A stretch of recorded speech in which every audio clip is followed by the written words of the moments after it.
Приветствуем всех на полуфинале национального чемпионата профессионального мастерства по стандартам WorldSkills на Дальнем Восточном федеральном округе, который впервые проходит в столице Республики Саха-Якутия в городе Якутске. В ближайшие 4 дня нас ждет насыщенная программа соревнований по 10 различным компетенциям, выставки, мастер-классы и профориентационная работа для школьников.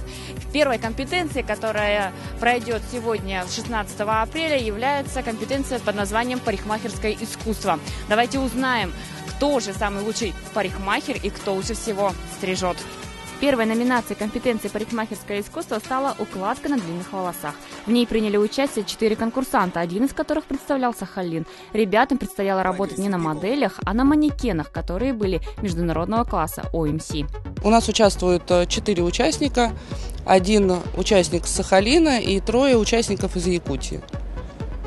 Мы приравниваемся по критериям оценки, мы приравниваемся к коммерческому образу, который продаваем в салоне, и мастера должны уметь делать ту работу, которая будет продаваема в салоне и клиенту носибельна для клиента. Сегодня у нас номинация «Длинные волосы». Первый критерий у нас творческий подход к цвету, второй критерий творческий подход к дизайну, общее впечатление и полный образ. Победитель конкурса Дальневосточного федерального округа поедет представлять свой федеральный округ на национальный чемпионат в Казани в мае 2015 года.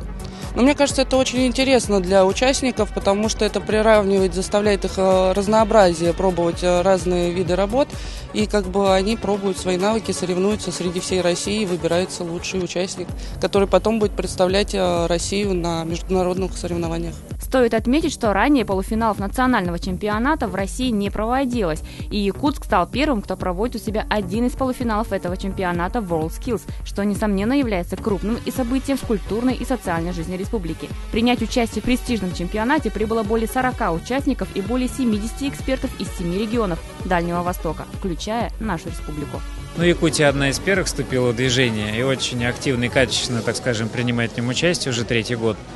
Поэтому совершенно логично то, что один из полуфиналов, один из 9 полуфиналов проходит, соответственно, в Якутске. Движение в первую очередь предназначено для того, чтобы молодежь включить в рабочие профессии. Основное, это, конечно, профориентационный эффект, который заложен в данное движение. Победитель, естественно, кроме эйфории и радости, получает еще очень много дополнительной занятости в виде того, что ему придется выступать, представлять республику и федеральный округ, соответственно, в национальном финале.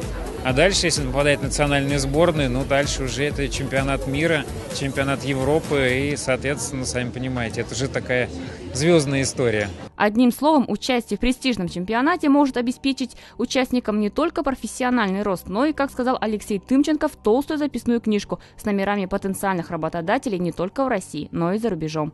Надежда Ефимова, Иван Тайтонов, ЕСЯ.